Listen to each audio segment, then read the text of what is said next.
मरने से पहले उस आदमी ने पूरी मानव जाति का सफाया कर दिया। उसने अपने पीछे अनगिनत सोए हुए एलियन जीव भी छोड़ दिए। जैसे ही उनकी हाइबरनेशन खत्म होती वे जाग जाते और पूरी दुनिया पर कब्जा कर लेते। लेकिन उसने कभी कल्पना भी नहीं की थी कि 3 इंसान किसी तरह जिंदा बच गए थे। लेकिन अगर वे जिंदा भी थे तो सिर्फ 3 लोग हजारों एलियनों को कैसे रोक सकते थे। तभी पॉड्स पर लगा काउंटडाउन अचानक चालू हो गया। एलियन जागने वाले थे। जैक समझ गया कि उनके पास अब बहुत कम समय बचा है। उसने अपनी बंदूक उठाई और पॉड्स पर गोलियां चलानी शुरू कर दी। लेकिन उनकी संख्या बहुत ज्यादा थी। वो चाहे जितनी तेजी से गोली चलाता, काउंटडाउन खत्म होने से पहले सभी पॉड्स को नष्ट नहीं कर सकता था। तभी एमा ने नीचे देखा। उसकी नजर जहाज की विशाल ऑक्सीजन सप्लाई प्रणाली पर पड़ी। उसने तुरंत एक कुल्हाड़ी उठा ली और ऑक्सीजन की एक पाइप काट दी। जैसे ही ऑक्सीजन का प्रवाह रुका, पॉड्स के अंदर मौजूद एलियन दर्द से तड़पने लगे। फिर उस पाइप से जुड़े सभी पॉड्स एक एक करके बंद हो गए। एमा को उनकी एकमात्र कमजोरी मिल चुकी थी। तीनों तुरंत अलग अलग दिशाओं में बट गए और जहाज भर में ऑक्सीजन की पाइपें काटना शुरू कर दिया।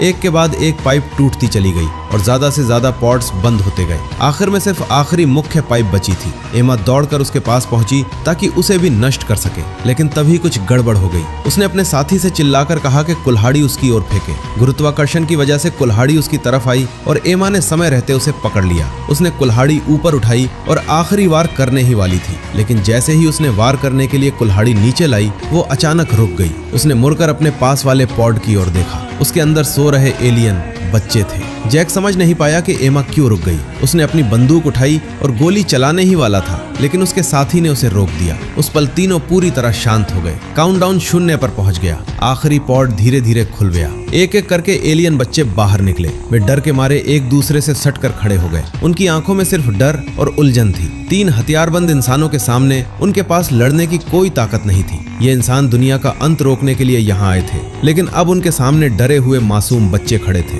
तीनों में से कोई भी समझ नहीं पा रहा था कि सही फैसला क्या है। आखिर में किसी ने भी ट्रिगर नहीं दबाया। उन्होंने चुपचाप अपने हथियार नीचे कर दिए।